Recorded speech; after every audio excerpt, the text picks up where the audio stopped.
যে দেশের সরকার 69% জনগণের মতামতকে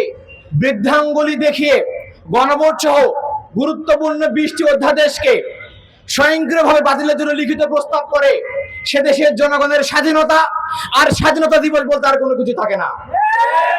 যে দেশে হাইকোর্টের বিচারপতি নিয়োগ করার ক্ষেত্রে দুদকের মতো গুরুত্বপূর্ণ প্রতিষ্ঠানের চেয়ারম্যান নিয়োগের ক্ষেত্রে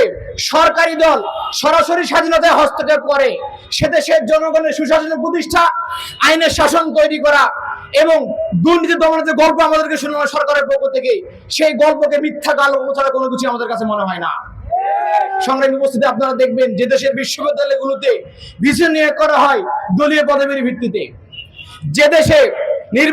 স্থানীয় নির্বাচনের পরিবর্তে সিটি কর্পোরেশনগুলোতে এবং জেলা পর্যায়ে প্রশাসক নিয়োগ প্রদান করা হয়ে থাকে, যে দেশে সরকারি দলের নেতার কোষাগারে রিলিফের বস্তাগুলো পাওয়া যায়, সে দেশের জনগণকে আমরা স্বাধীন বলতে পারি না।